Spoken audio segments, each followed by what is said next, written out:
Good evening guys, welcome to study with Sunita channel में। एक बार फिर से स्वागत है स्टडी विद सुनीता चैनल में।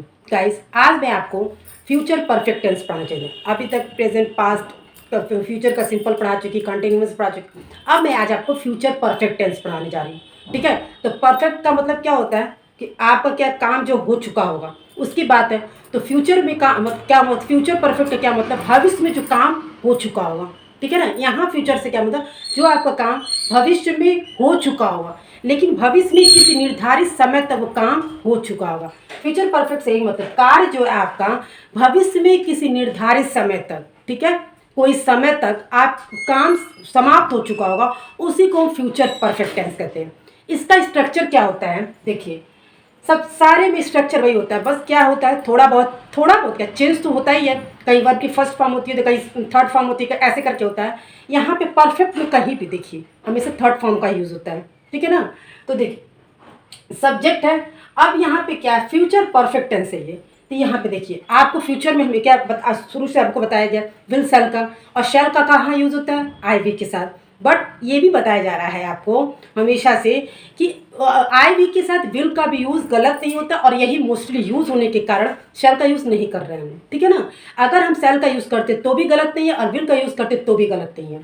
ठीक है, और उसके बाद से है। ठीक है, तो चूंकि फ्यूचर परफेक्ट है तो यहाँ पे क्या होगा, है। ठीक है, और उसके बाद वर्ब की थर्ड फॉर्म और ऑब्जेक्ट। एक बार स्ट्रक्चर फिर से समझिए। सबसे पहले हम सब्जेक्ट लिखेंगे। ठीक है, अकॉर्डिंग टू सब्जेक्ट विल या शैल। ठीक है, आपका हेल्पिंग वर्ब। शैल का यूज़ हमेशा आई वी के साथ करते हैं। अगर आई के वी के साथ अगर हम विल का भी यूज़ करते हैं तो गलत नहीं होता, और मोस्टली ज़्यादातर ये यूज़ होता है, इस वजह से हम विल का ही यूज़ करते हैं। ठीक है, उसके बाद चूंकि ये परफेक्ट है तो परफेक्ट में आपको पता ही है कि हैव का प्रयोग होता है, तो यहाँ पे क्या है, हैव का प्रयोग हो रहा है। उसके बाद ये परफेक्ट टेंस है, इस वजह से यानी कि ये वर्ब की थर्ड फॉर्म, चाहे वो फ्यूचर परफेक्ट हो या केवल परफेक्ट टेंस हो। और फिर ऑब्जेक्ट। चलिए एग्जांपल समझते हैं। मैं इसमें क्या है, आप कैसे पहचानोगे ये फ्यूचर परफेक्ट टेंस है, तो हमेशा से आपको पता ही है कि परफेक्ट टेंस में क्या होता है, काम के चुके होने के बाद, हमेशा चुका है, कर चुके हैं, खा चुके हैं, इस तरह का जब भी सेंटेंस आता है, जो भी वाक्य होता है, वो क्या होता है, परफेक्ट होता है। लेकिन यहाँ फ्यूचर परफेक्ट की बात है, यानी कि भविष्य में काम करने की बात है, यानी जो काम आप कर चुके हैं वो भविष्य में कर चुके हैं। ठीक है, उसकी यहाँ फ्यूचर परफेक्ट टेंस की बात है। यहाँ जो भी होगा काम वो चुका है, चुके से, चुकेंगे, चुके मतलब गा की भी आएगा तभी भाई, जाहिर सी बात है फ्यूचर में हमेशा गा की से मतलब होता है फ्यूचर टेंस में, और इसके साथ परफेक्ट जुड़ गया है तो क्या होगा आपका, यानी कर चुका होंगे, कर चुके होंगे। इस तरह का जब भी आपका वाक्य होगा वो क्या होगा, फ्यूचर परफेक्ट टेंस होगा। चलिए, मैं सो चुका हूँगा। ठीक है, यानी कि यहाँ पे जो गा आ गया, ये आप गा क्या समझ बता रहा है, ये फ्यूचर बता रहा है, और चुका चुकी क्या बता रहा है, आपका परफेक्ट बता रहा है। यही हो गया फ्यूचर परफेक्ट। ये आपका फंडा है, आपका एक ट्रिक है पहचानने के लिए कि कैसे पहचानोगे कि फ्यूचर परफेक्ट टेंस है। तो सबसे पहले आप फ्यूचर टेंस पहचानना सीख जाओगे। फ्यूचर टेंस में क्या है भाई, भविष्य में काम करने की बात है। तो फ्यूचर में भविष्य में काम, उसमें क्या आता है वाक्य में, गा गी गे, खाएंगे पिएंगे रहेंगे, ये सब जो है फ्यूचर की बात है। और उसी में हम ये पता है कि परफेक्ट में क्या होता है, चुका चुकी चुके।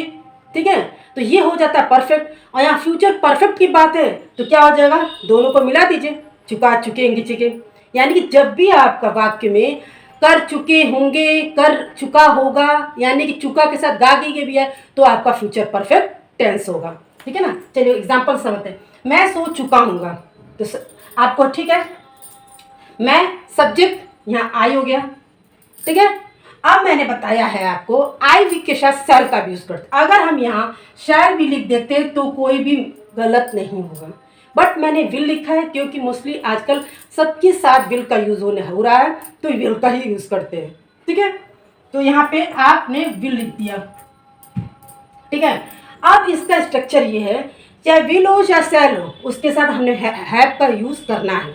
यहाँ क्या हो गया, सब्जेक्ट हो गया, आई के जब मैं की जगह पे आई। ठीक है, हेल्पिंग वर्ब विल, फिर है, इतना तो आपको लिखना है, चाहे विल होगा चाहे शैल होगा, सबके साथ हैव लिखना ही लिखना है। फिर वर्ब की थर्ड फॉर्म, यानी कि सोना क्या है, वर्ब है, उसका थर्ड फॉर्म क्या होगा, स्लेप्ट होगा। ठीक है ना, उसके बाद वह जा चुकेगा। ठीक है, वह जा चुकेगा, तो सब्जेक्ट क्या है, ही, यहाँ ही हो गया। अब ही के साथ विल लगेगा ही लगेगा, तो और विल लगेगा, उसके बाद हैव तो लगाना ही लगाना, फिर वर्ब की थर्ड फॉर्म। तो ठीक है, यहाँ जाने का गो, वेंट, गॉन, ये हो गया। ठीक है ना, वे लोग टहल चुके होंगे।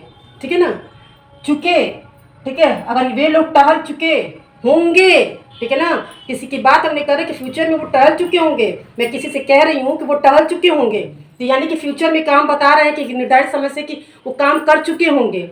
ठीक है, तो भाई सब्जेक्ट क्या है, वे लोग का क्या हो जाएगा, दे के साथ विल, और हैव तो लगाना ही लगाना है हो गया। अब चूंकि टहलना, ठीक है ना, टहलने का वॉक होता है और उसका थर्ड फॉर्म वॉक हो जाएगा, यानी कि ये आपका हो जाएगा। ठीक है ना, लता गाना गा चुकी होगी। ठीक है, गाना गा चुकी होगी, सब्जेक्ट क्या है, लता, ये हो गया लता। अब आप केवल आई वी के साथ तो हम शैल लगाते हैं, बाकी सबके साथ तो विल ही लगाते हैं। ठीक है, ये तो सबको पता ही है, और लेकिन हम तो आई वी के साथ भी विल लगा रहे हैं। तो यानी कि आप बस एक रट लीजिए और एकदम समझ लीजिए और सीख लीजिए कि आपको हम सबके साथ, चाहे थर्ड पर्सन, फर्स्ट पर्सन हो, सेकंड पर्सन, यानी हमको सबके साथ विल लगाना है, कोई मिस्टेक नहीं, कोई गलती नहीं होगी। ठीक है ना, तो यानी कि लता क्या हो गया, आपका सब्जेक्ट हो गया, फिर विल हैव लगाना ही लगाना है। अब चूंकि ये गाना गा चुकी है, गा का क्या होता है, सिंग, उसका थर्ड फॉर्म क्या होगा, संग, और गाना होगा, यानी कि हम जब भी गाना गा चुकी होता है तो क्या बोलते हैं, सिंग ए सॉन्ग। गाना का होता है सिंग ए सॉन्ग, देखिए चूंकि थर्ड फॉर्म है, संग ए सॉन्ग। तो गाइस आपको ये समझ में आ गया फ्यूचर परफेक्ट टेंस, यानी कि आपको मैंने एक बहुत अच्छे अच्छे टिप्स बताई है कि कैसे समझना है, कैसे पहचानना है। अगर आपको समझ में आ गया होगा तो प्लीज़ मेरे चैनल को लाइक करिए, शेयर करिए, सब्सक्राइब करिए। मिलते हैं नेक्स्ट वीडियो में।